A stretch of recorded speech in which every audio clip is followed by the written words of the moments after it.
خودکشی اور اس کا علاج۔ خودکشی کے معنی ہے خود کو ہلاک کرنا۔ خودکشی گناہ کبیرہ اور جہنم میں لے جانے والا کام ہے۔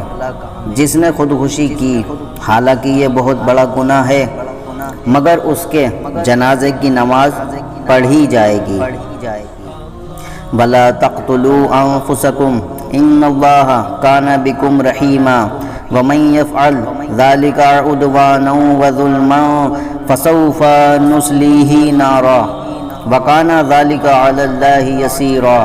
ترجمہ کنز الایمان۔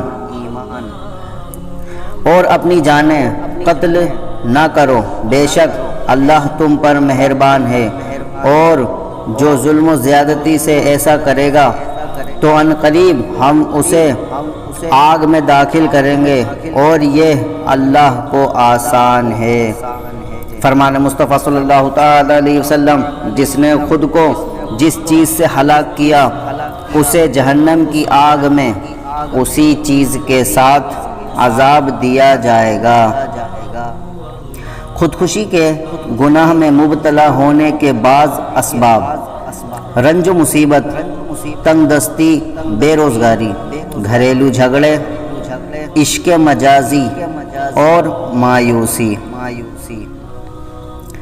خودکشی کا علاج: مصیبت پر صبر کرنا سیکھیے، بیجا سوچتے رہنے کی عادت ترک کر دیجیے، خودکشی کے اسباب کا خاتمہ کیجیے، سادگی اور قناعت اختیار کیجیے، کم آمدنی میں گزارا کرنا آسان ہوگا، شریعت و سنت کے مطابق زندگی گزاریے، انشاءاللہ گھریلو جھگڑوں کا خاتمہ ہو کر گھر امن کا گہوارہ بنے گا۔ ذہنی دباؤ اور اعصابی کھچاؤ کم کرنے کے لیے ذہنی ورزش کے علاوہ روزانہ پون گھنٹہ یعنی 45 منٹ پیدل چلنے کا معمول بنا لیجیے۔